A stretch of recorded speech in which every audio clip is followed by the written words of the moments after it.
Back to the cursed sketchbook.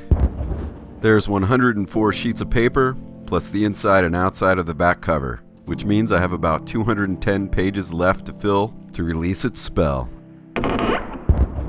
Today, the blank page with all its possibilities feels daunting for some reason. I left myself a reminder to never give up on the previous page, so I've got to soldier on. I told myself that it doesn't matter what I put on these pages, just do something every day. There's no time limit. Even just one line or a scribble is fine. Just do something. But today, I want to do more than just the bare minimum. I'm just so agitated and feeling stuck. I'm having trouble coming up with ideas. I just don't know. What am I going to draw today? I want my videos to be encouraging and uplifting, but I woke up in an absolutely foul mood. I hope you can bear with me for just a minute or two. The skies have been gray, and if it's not soaking wet outside, it's icy. So I haven't been able to get to the skate park to clear my head. On top of that, right before bed last night, I was getting reminders, notifications, and emails. Bills are past due and services are going to get turned off. Gimme, gimme, gimme. But they're right. I do owe them for services rendered. It's fair. I just don't know how I'm going to do it right now. So I'm feeling sorry for myself, and it's got me paralyzed, overwhelmed, and surrounded by negative thoughts. Maybe I wouldn't be in such a pickle if I just didn't stay in that relationship for so long. Maybe if I didn't hang out with certain people. And maybe, if I quit dwelling on it, I can move on and fix my problems. I'm just trying to solve a small one right now anyway. What am I going to draw today? I went out for a walk to stop all my stinking thinking, and it started to snow. For a dude who primarily listens to loud, aggro music, I like the snow, because it generally brings some silence and calm to the city I'm living in. It tamps down the stress for just a little while, cuts through the noise and gives me some space to think. So I decided to make my thoughts happy ones.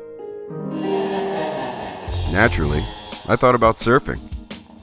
I'm a fiend for it and all its related offspring. I thought about the sand beneath my feet as I walk out to the water and paddle out to swap stories in the lineup while waiting for the next set. I thought about how the water feels beneath you and how the sun feels above. And I thought about the simple pleasures of carving backside on a long, rippable left-hand break. Then my thoughts drifted to what a beautiful, dangerous, and magical world lies just beneath the waves. And I thought about the person I love more than anybody else in the world, my daughter. She loves going to the beach as much as I do, although her focus is a bit different. She's enamored with marine biology, and the love and reverence she has for it when we're looking at tide pools and beach combing for unbroken sand dollars is infectious. The knowledge she already has at her age about all this stuff is impressive, and the things she's taught me has made me very proud. And I'm sure she'd be disappointed if I didn't mention her favorite animal, the nudibranch. They're nicknamed sea bunnies, and they're a kind of sea slug. And there's about 3,000 varieties that we currently know about. They're a pretty fascinating little animal and look like something from a distant planet. And we get to see them in tide pools just a short drive from home. In the dog-eat-dog, rat race, hamster wheel of the Western world where finance has been my dictator, it's the moments at the coast with my kid that rule. They've been some of the best times in my life. Just absolutely priceless moments that don't cost a dime. But I'd find a way to pay millions if I had to. Another thing came to mind. Well, it's actually been on my mind for a pretty long time. And that's Hawaii.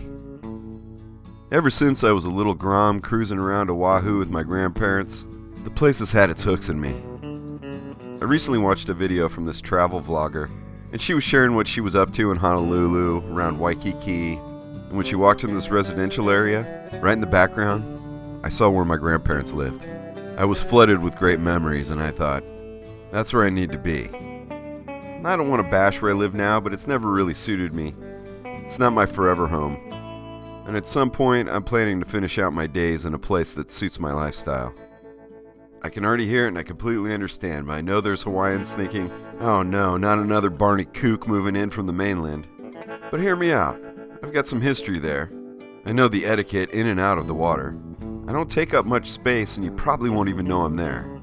Plus I've got people on 2 of the islands, and I know they'll vouch for me. And a far cry from the dames I've dated around here, I think this Howley is ready to settle down with a nice, sweet, and wholesome wahine. On my walk back home, it occurred to me that while I'm breaking the curse from my unfinished sketchbook, I thought, damn son, maybe you can use that thing as therapy, and I can probably use it to design the life that I want. One where every day starts like the blank page, and I can fill it however the hell I want. And now I know what I'm going to draw today. Thanks for watching. In production now, a new animated short to thrill you with action, horror, chuckles, and blood. Your kind support on Patreon gets you a download of the flick when it's finished, plus more. Details can be found at patreon.com/Kevin Cross. Thank y'all in advance for helping me bring Agent Peppermints to life. Rated R.